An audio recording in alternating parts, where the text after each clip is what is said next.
Vídeo rápido sobre Auren Energia com código de negociação AURI3 na Bolsa de Valores brasileira. Empresa essa que, do momento em que passou a se chamar Auren, oferece um retorno negativo de 3% aos sócios contra um retorno positivo de 7% do Ibovespa, principal índice brasileiro, e que, quando contabilizado a antiga CESP ao que ela é agora, nos últimos 10 anos, ela entregou um retorno negativo de 58%. Trazendo isso para o mundo real, um aporte inicial de apenas R$1.000 na companhia se transformou hoje em R$415. Sempre lembrando que na parte de baixo de todos os vídeos eu deixo uma lista de indicação de livros que você tem que obrigatoriamente estar lendo antes de investir em alguma ação, antes de entrar no mercado de capitais.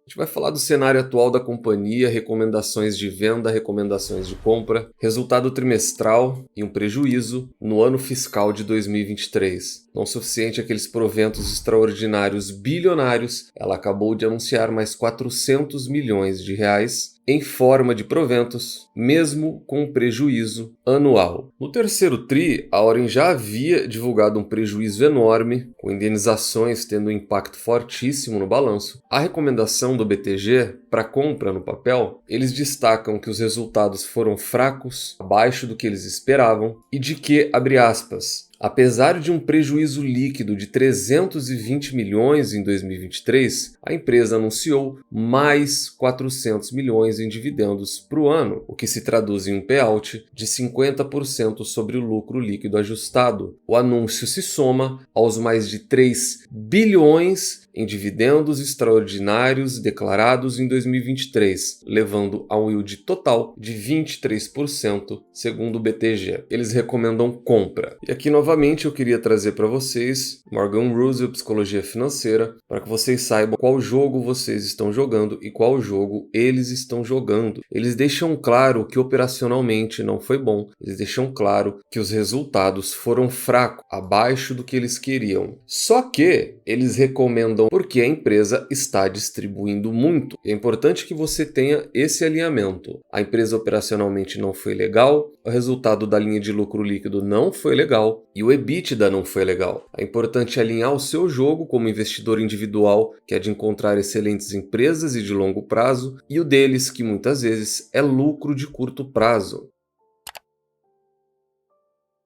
Números oficiais da companhia, sempre acessem o RI de todas as suas investidas. Quanto ao operacional, aumento na geração hidrelétrica e na eólica. Quanto ao financeiro, crescimento de 14% na receita, 9,7% no EBITDA ajustado de 2023 e mais 1,5 bilhão, totalizando os 3 bilhões do qual eu citei para vocês. Crescimento e inovação, mais um projeto, entrou em funcionamento agora em janeiro e é um pouco disso que a gente vai falar. Sempre lembrando que no que diz respeito a resultado financeiro e operacional de todas as companhias, eu só trago aquilo que é de fato interessante para você como investidor. Desempenho operacional e ativos hidrelétricos. A geração quase 20% superior quando comparado no year over year, quando comparado ao quarto TRI de 2022. Ainda em desempenho operacional, porém agora em ativos eólicos. Novamente, um desempenho 5,4% superior no year over year, quando comparado ao quarto TRI de 2022. Ainda no desempenho operacional, porém agora falando de ativos solares e destaque, é a entrada da operação do projeto Sol do Piauí. Quando a gente fala de impacto total, é um impacto razoável, porém interessante e muito alinhado com a nova matriz energética, que é algo que a Auren busca muito, algo que eu tenho minhas queixas, porém é válido. Sol do Piauí que se junta a Ventos do Piauí, quando falamos de geração híbrida. E aqui não está escrito, mas entendam isso como ainda desempenho operacional, porém aqui a gente tem um portfólio consolidado, geração e comercialização de todos os itens que eu trouxe para vocês. 4,2 GB comercializados em 2023, um selo de liderança em comercialização. A empresa ainda segue as expectativas O nível de geração dela tende a aumentar. Lá na frente, esse nível de contratação também tende a aumentar para que isso daqui diminua. Interessante e de destaque aqui é o valor realizado para o ano que vem, fazendo de cabeça aqui pouco acima de 20% comparado aos R$ 80 megawatts que vai ser realizado no ano corrente, que é 2024. E aí, seguindo uma linha de raciocínio, a gente sai dos destaques operacionais e a gente entra nos destaques financeiros. A receita da companhia cresceu 14% no trimestre, porém no ano fiscal fechado, 2022 contra 2023, o crescimento foi de 7%. O EBITDA trimestral caiu e uma queda relevante, e o EBITDA anual cresceu 9% quando comparado a 2022. Dívida líquida e alavancagem dela permanece em 1,8 vezes. Aqui a gente fala de dívida líquida versus EBITDA. E dívida é algo que a gente vai conversar bastante no gerenciamento de risco. Porém, no caso dela, os vencimentos pesados eles vão a partir de 2030. Então ela tem uma situação de dívida muito confortável, mesmo que esse ratio dívida líquida e EBITDA tivesse acima dos 3 ou 4, o prazo de vencimento é bem tranquilo. Para finalizar, uma receita que cresceu 7%, o EBITDA ajustado 9%, superior no anual, no FCO menos 25%, no FCL menos 100% e uma dívida que cresceu 20%. Esse NM ele é referente à linha de lucro líquido, ou lucro ou prejuízo. Como você tem um resultado negativo, a gente saiu de 2,7 bilhões de lucro para um resultado negativo, um prejuízo de 320 milhões no ano de 2023. E mesmo com um prejuízo de mais de 300 milhões, a empresa distribuiu bilhões em proventos, com B de bola mesmo. Auren, que coberta por 11 casas ou 11 analistas, tem 8 recomendações neutra e 3 recomendações para compra. Seu preço-alvo é de 15,27, quase 20% acima do valor de negociação hoje. Agora vamos fazer a nossa parte análise fundamentalista, lucros, lucros e mais lucros, tese essa de Peter Lynch. A DRE dela oscilante, caiu em 21, subiu em 22 e vai ficar negativa com prejuízo em 23. Quanto ao ROI, Return on Equity, tese essa de Warren Buffett, ela tem uma média histórica de 12%, período muito curto, porém ainda assim já baixa. Seus pares de setor costumam entregar uma rentabilidade bem acima disso.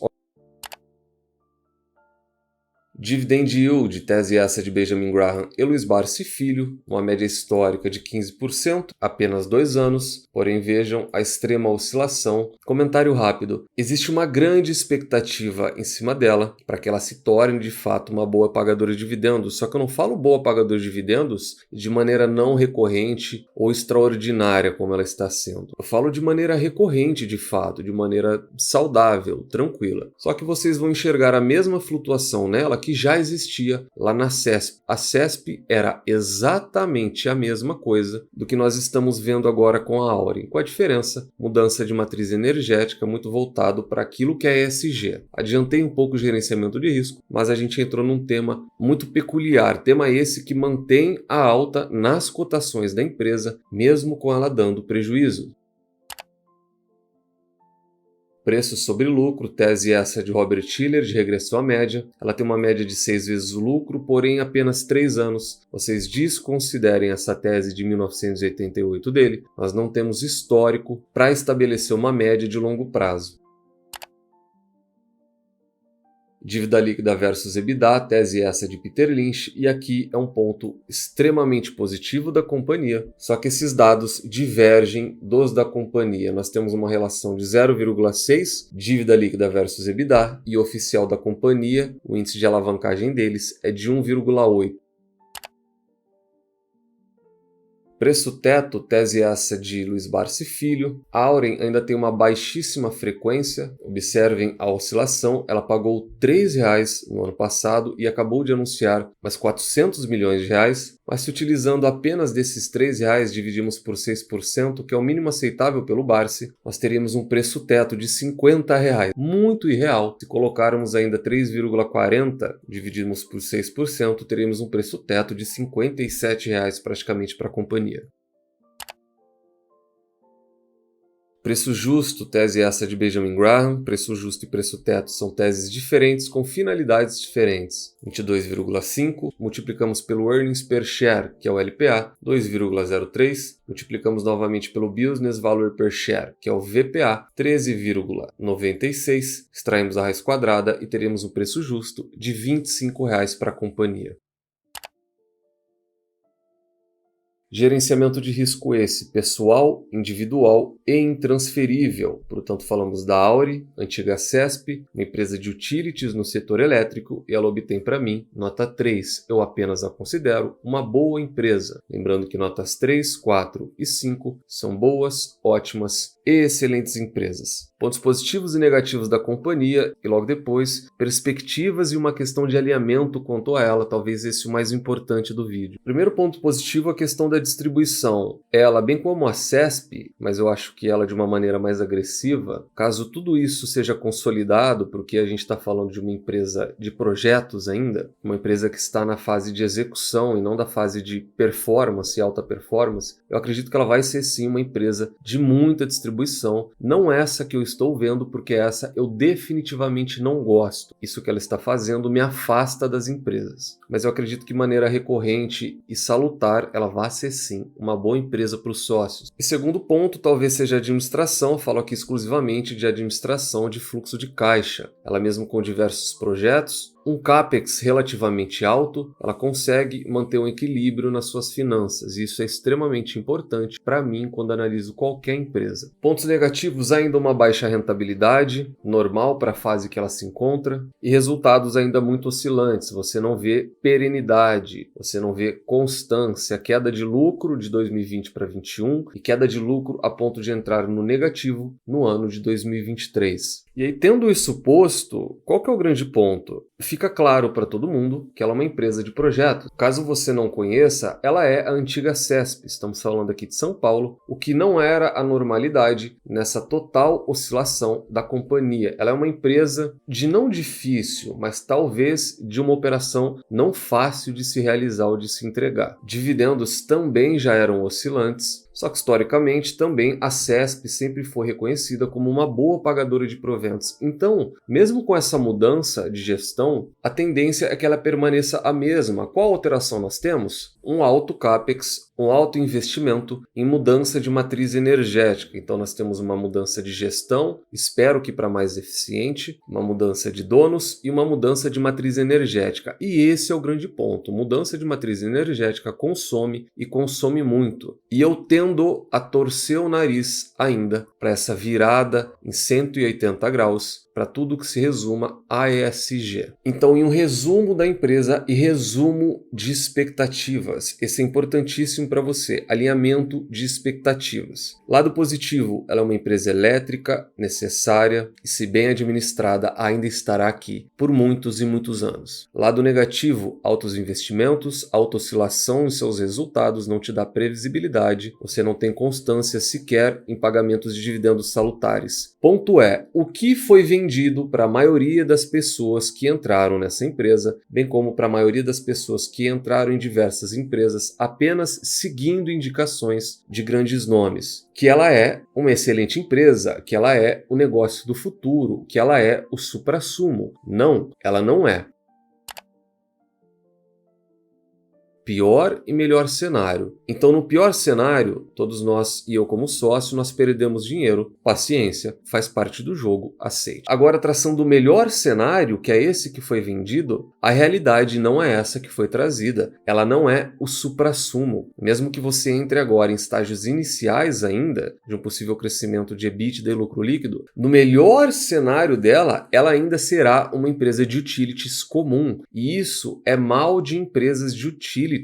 Num cenário 100% perfeito, onde toda a matriz energética dela funcione a plena capacidade, ela já tenha toda a sua capacidade vendida e capacidade futura vendida, ela não terá um diferencial sobre as outras. O produto final dela é o mesmo de Eletrobras, é o mesmo de Taesa, é o mesmo de Engie, é o mesmo de CPFL. Obviamente existem particularidades, diferenças, uma mais focada em distribuição, outra em transmissão, outra em mais geração, quando falamos do do caso de Auren, mas ela ainda é uma empresa elétrica. Você não vai multiplicar o seu capital por centenas de vezes, porque ela é uma empresa de utilities. Então, ainda que no melhor cenário dela, que toda essa indicação que foi vendida se realize, ela ainda será como as outras e que vai distribuir um yield de entre 7% e 11% de maneira anual. Não esperem que ela seja o suprassumo, porque nem no melhor dos mundos, no melhor cenário, ela será. E esse alinhamento de expectativas é importante trazer, porque eu sei que, infelizmente, nós temos muitas pessoas que ainda são levadas por indicações e que são levadas pelo emocional. Os resultados estão aí, os números estão aí para mostrar prejuízo, para mostrar uma distribuição talvez indiscriminada, e eu não falo isso como alguém que não goste. Eu sou sócio, mas é necessário ter pés no chão. Portanto, hoje falamos da Auren, uma empresa do setor elétrico, uma empresa com boas perspectivas futuras, sim, mas é necessário ter muita cautela. Deixa no comentário se concordam ou não com a avaliação que a gente fez dela no canal. Nunca se esqueçam das 3 chaves do sucesso. Encontrem excelentes empresas a preços atrativos, com uma excelente gestão e nunca mais as vendam. Tranque elas às 7 chaves. O Value Investing foi e ainda é a melhor maneira de você, investidor pequeno e individual, multiplicar o seu capital na Bolsa de Valores. Nos vemos no próximo vídeo e até lá!